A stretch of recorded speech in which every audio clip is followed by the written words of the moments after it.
Amministrative, il centrodestra vince a Genova, L'Aquila e Palermo, Verona e Parma al ballottaggio con il centro-sinistra avanti.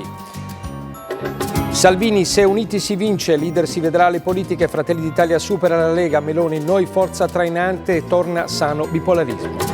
PD, siamo il primo partito avanti con il campo largo, 5 Stelle Conte, i dati non ci soddisfano, ripartire con umiltà. Draghi in visita in Israele, opporsi all'uso politico dell'odio, tolleranza e rispetto sono gli ingredienti per una pace duratura. La guerra in Ucraina, resa o morte, l'ultimatum russo agli abitanti di Severodonetsk, nuovi orrori scoperti a Bucha. Madre e figlia uccise a Castelfranco Emilia, fermato il marito della donna, si stavano separando, le amiche della ragazza aveva paura di lui. Stefano Massini conquista i Tony Award a New York, il suo Lehman Trilogy vince 5 premi, è la prima volta di un autore italiano. Tra poco sarà in collegamento con noi.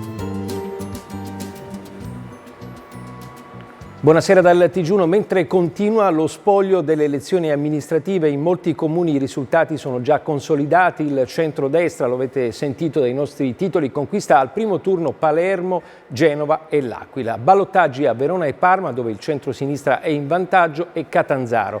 Una tornata elettorale importante che è anche un test politico per le coalizioni e per i partiti. Ma prima di raccontarvi